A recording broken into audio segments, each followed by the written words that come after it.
साथीहरु नमस्ते। आज हामी गाउँ डुल्नको लागि चाहिँ गाउँ डुल्न लागि निस्क्यौँ अनि मेरो भाइले पनि आइज न भनेको थियो तेरो क्यामेरा बनाउँदै क्या मलाई म फेमस भइसके भन अनि म मात्रै रे। अनि यो चाहिँ हाम्रो घरबाट बाहिर निस्किने बित्तिकैको बाटो हो। यो बाटो चाहिँ उता जोडा निस्किनेसम्म जोडिँदैछ क्या अनि हामी खासमा त्यही बाटो जोडेको चाहिँ हेर्न हिँडेको अनि बाहिरमा चाहिँ गफ गर्दै गर्दै गयौँ। त्यो चाहिँ सङ्घीय धेरै वर्षमैमा चाहिँ त्यो बाटो जोडिएको के सङ्घीय सरकारको पहलमा लागेर लगभग 10-12 वर्षपछि नै त्यो बाटो चाहिँ जोडिएको क्या। नत्र त्यो यति आधीसम्म मात्र भएर नि त आधी बाटो चाहिँ रहिरहेको थियो।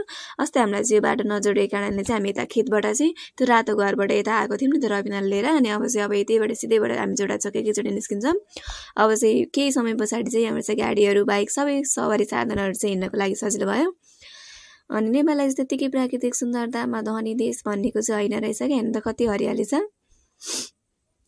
अनि यहाँ कलबोर्डमा चाहिँ बसेँ म एकछिन कति शीतल चिसो हावा थियो क्या अनि एकछिन बसौँ न भनेको भाइलाई मानेन अनि हामी चाहिँ अगाडि निस्क्यौँ अनि